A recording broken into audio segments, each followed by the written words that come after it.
Good morning, everyone. I'm Megyn Kelly. It's Monday, January 19th, 2026, and this is your AM Update. We're here to arrest a child sex offender, and you guys are out here honking. Below freezing temperatures in Minneapolis doing little to stop agitators from interfering with ICE operations. This whole dynamic is deeply concerning because supposedly they would be coming for me and targeting me. The DOJ reportedly investigating whether comments by Democrat Minnesota politicians Governor Tim Walz and Mayor Jacob Frey cross a criminal line.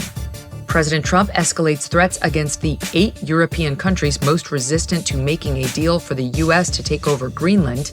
And President Trump's former fixer-turned-enemy, Michael Cohen, who said he would have to leave the U.S. if Trump won, changes his tune again as he now tries to curry favor with the president.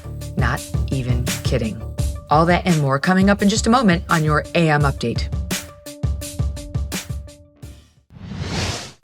If your credit card balance is freaking you out after all the holiday spending, right? I have something that can save you money right now. You could cut your cell phone bill in half by switching to Pure Talk's Saver Plan. Just $20 a month for unlimited talk, text, and 3 gigs of high-speed data on Pure Talk's superfast nationwide 5G network. And as a veteran-led company that cares about giving back to those who serve, if you are active or former military or a first responder, you're going to save an additional 20% every single month. That's awesome. The easiest way to free up cash flow is to reduce your monthly recurring bills.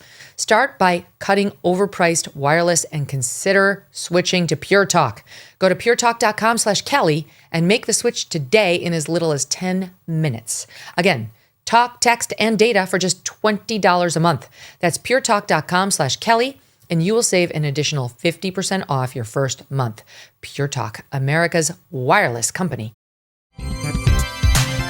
In Minneapolis, below freezing temperatures doing little to slow agitators seeking to disrupt federal immigration enforcement as ICE agents continued operations through a weekend marked by repeated confrontations.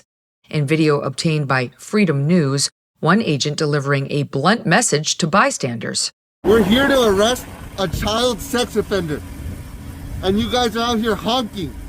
Oh, we're not. No, we're pressing.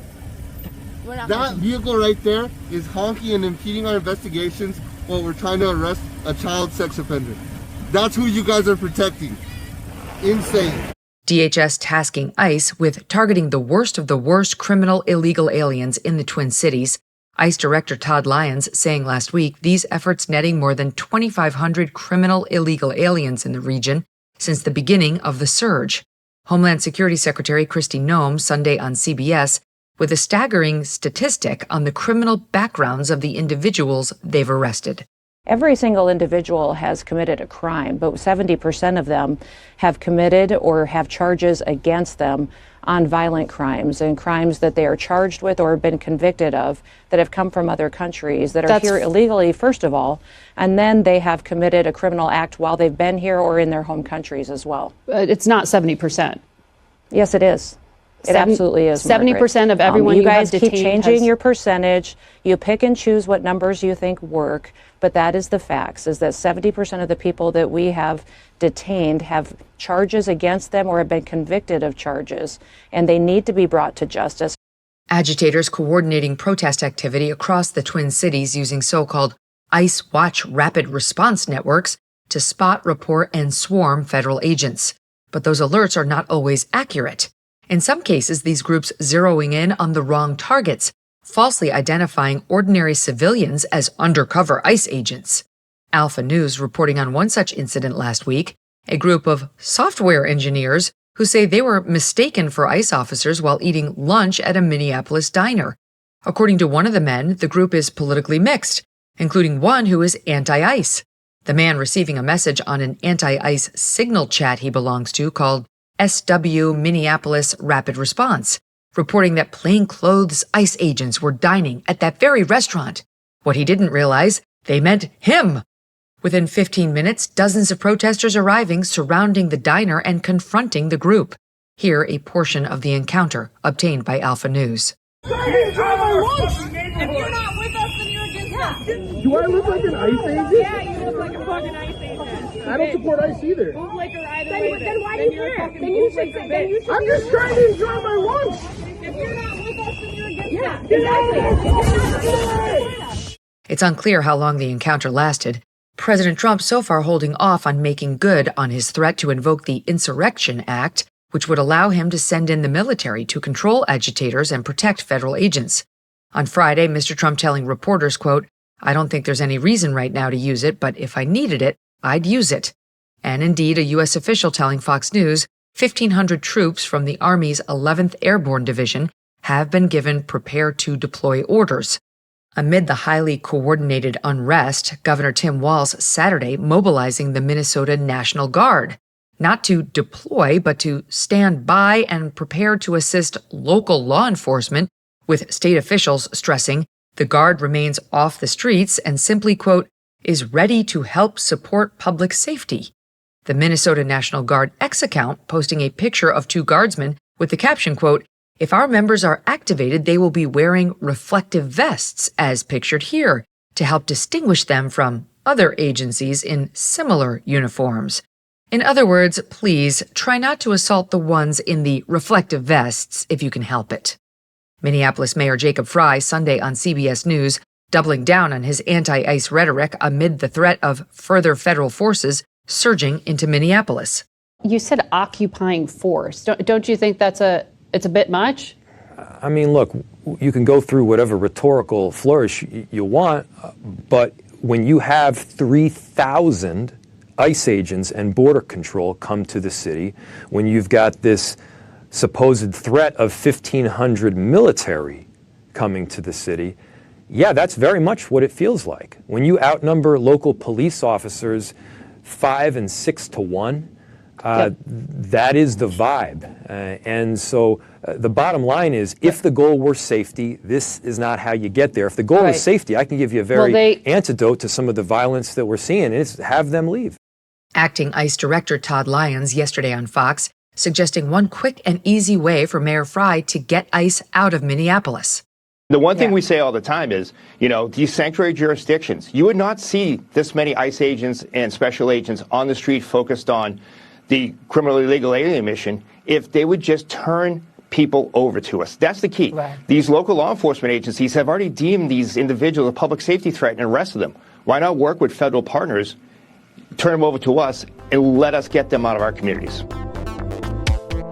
The DOJ now investigating Democratic Minnesota officials, including Governor Walz and Minneapolis Mayor Frey, to determine whether their public statements crossed from policy disagreement into unlawful interference with federal immigration enforcement.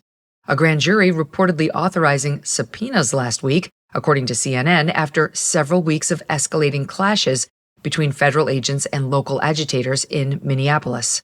A U.S. official telling CBS News the inquiry is predicated on a federal statute making it illegal for 2 or more people to conspire to prevent federal officers from carrying out their official duties through force, intimidation, or threats.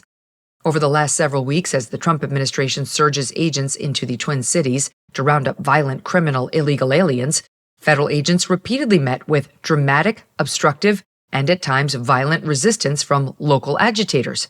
Governor Walz and Mayor Frey employing inflammatory rhetoric, especially in the wake of the fatal shooting of trained agitator Renee Good, who accelerated her vehicle toward an ICE agent whom she hit with her car as she fled the scene.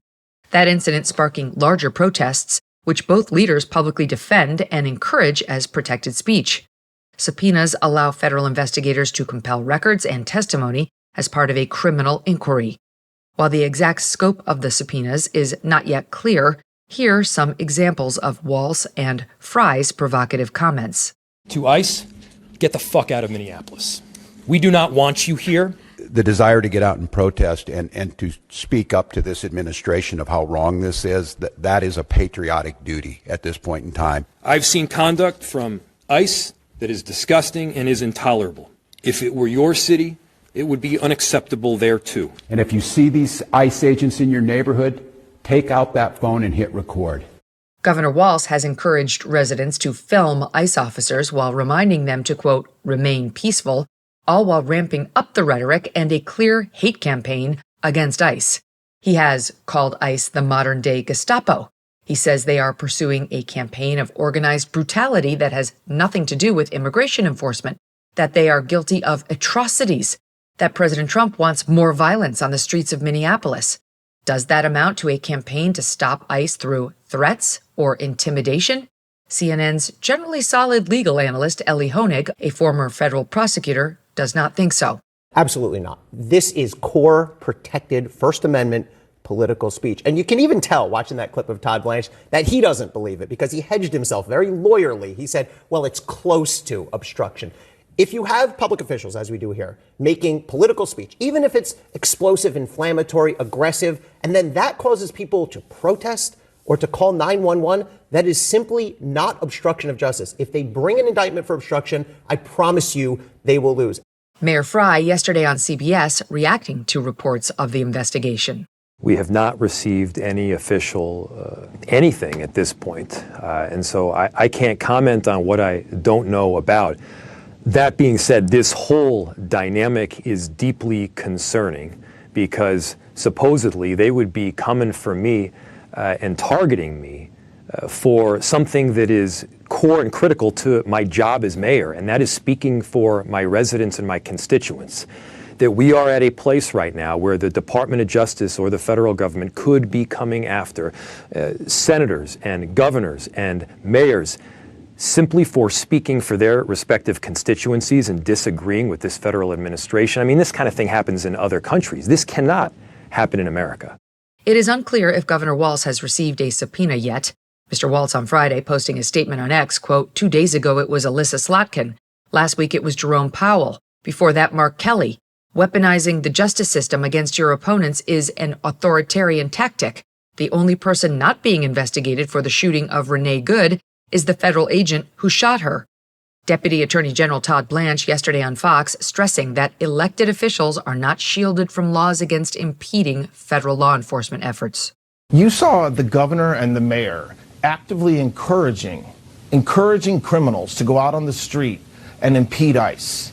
That is not allowed under our law. When a federal officer is out doing their job, they have to be allowed to do their jobs. And the fact that we had to stand up and tell a mayor, that we had to stand up and tell a governor to stop encouraging the folks that are out there running around trying to stop ICE, to stop encouraging them, when what they really should be doing is helping their fellow federal officers, is something that's horrible. But listen, no matter who you are, whether you're a governor, a mayor, or somebody out there on the streets assaulting ICE, you cannot, under federal law, you cannot impede a federal officer doing their job. And that's what we're looking at. And I'm not going to talk about the investigation, but American people can see what the mayor has been saying. They can see what the governor's been saying. And it's obvious that has to stop. Coming up, President Trump threatening the 8 European countries most ardently resisting his campaign to acquire Greenland with a new round of tariffs. And former Trump fixer turned sworn enemy of Donald Trump, Michael Cohen, appears to be switching sides again in a stunning reversal.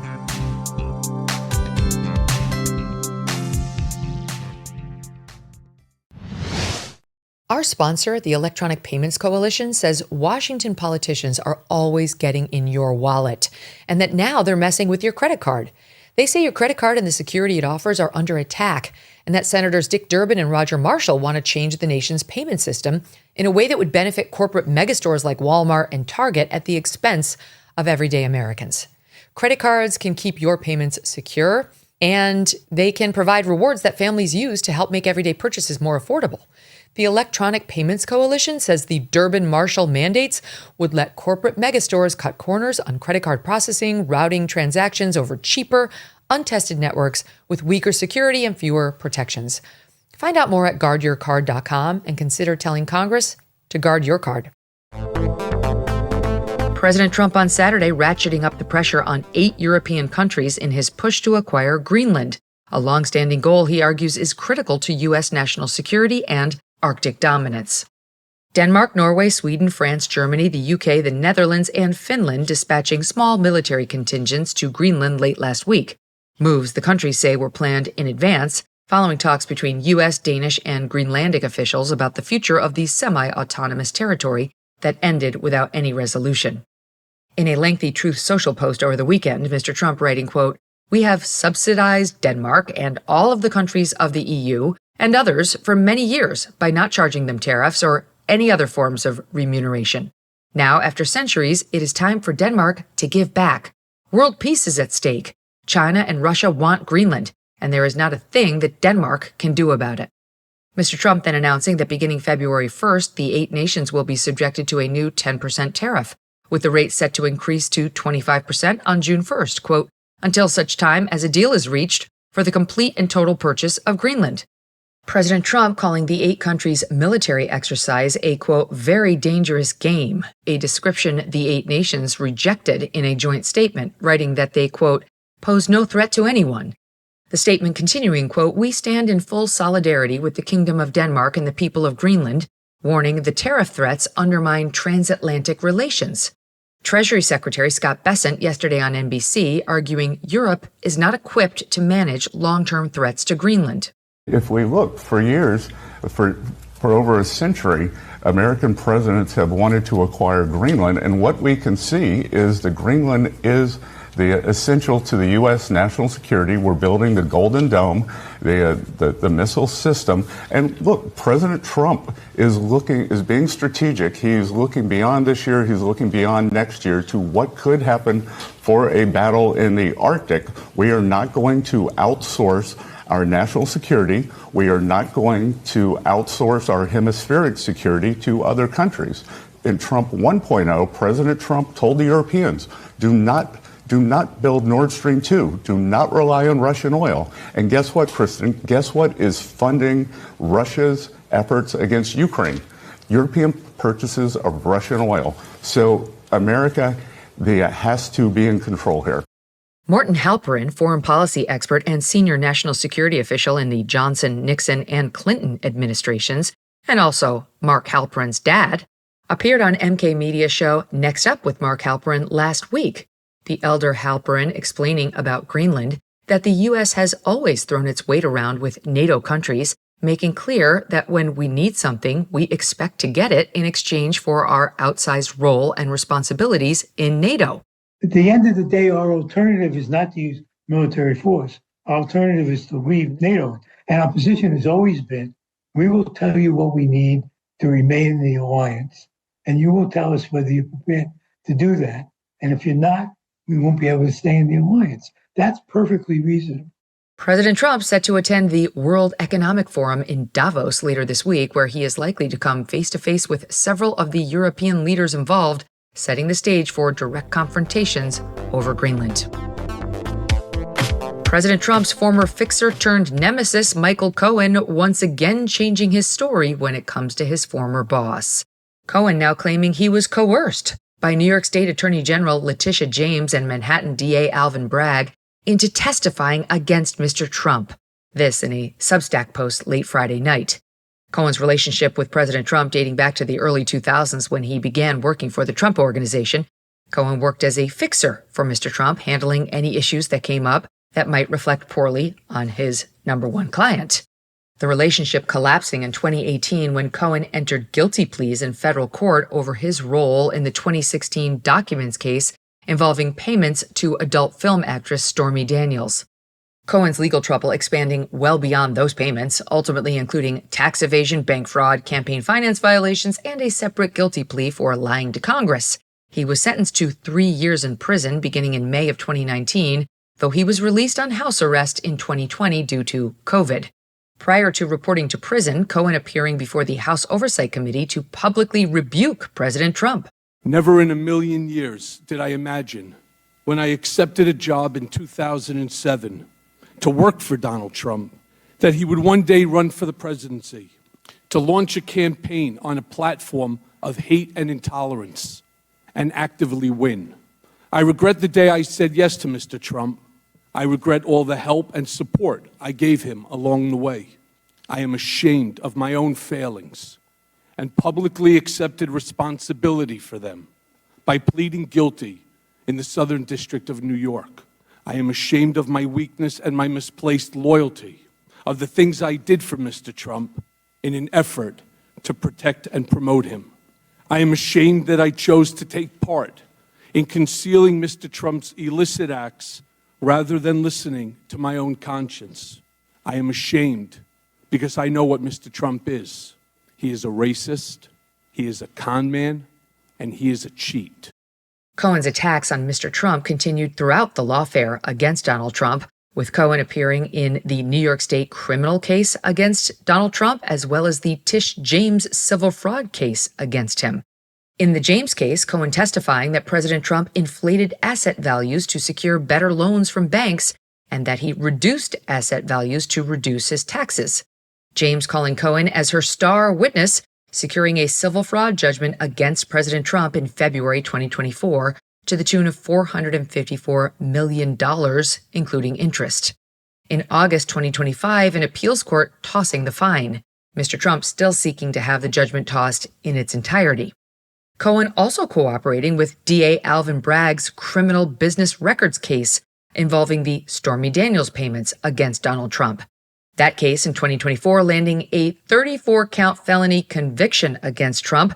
In November, a federal appeals court ordering the lower court to reconsider the request from Mr. Trump to move that case to federal court. That issue remains ongoing. When not collaborating with Tish James and Alvin Bragg, Cohen running to every media outlet that he could to trash talk his former client. Cohen also penning not one but two books, a 2020 memoir titled Disloyal and 2022's Revenge, How Donald Trump Weaponized the U.S. Department of Justice Against His Critics. Cohen also hosts two shows, Political Beatdown and Mea Culpa. His entire public persona centering around his death match with President Trump. At least it was until Friday night. Cohen now suddenly portraying events very differently. Writing, quote, "There are moments when silence becomes complicity, when letting the record stand without context feels less like restraint and more like consent. This is one of those moments." This guy. Cohen now attempting to recast his role in the prosecutions of President Trump, arguing that his cooperation was the result of pressure and coercion. Cohen acknowledging his cooperation was driven out of a desire to lessen his own prison sentence, but going on to accuse James and Bragg of only being interested in testimony, quote, that would enable them to convict President Trump. Cohen writes of James and Bragg, quote, both used their platforms to elevate their profiles, to claim the mantle of the officials who took down Trump. In doing so, they blurred the line between justice and politics, and in that blur, the credibility of both suffered. We know. The rest of us have been saying this for years. You were on the other side, sir. The progressive Midas Touch network quickly moving to drop Michael Cohen's podcasts from its company after his latest 180. In a follow-up post acknowledging the loss of his platform, Cohen's motivations coming into sharper focus as he writes, quote, "Some have claimed that my Friday post was motivated by a desire for a pardon.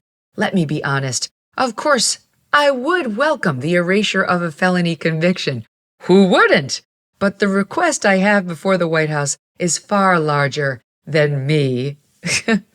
The ever-benevolent Cohen then going on to describe an executive order he and Jesse Jackson Jr. are pushing to grant clemency to non-violent felons who have served out their sentences. Good luck with that, sir. And that'll do it for your AM Update. I'm Megyn Kelly. Join me back here for the MK Show live on SiriusXM's The Megyn Kelly Channel 111 at noon East, on youtube.com/Megyn Kelly, and on all podcast platforms.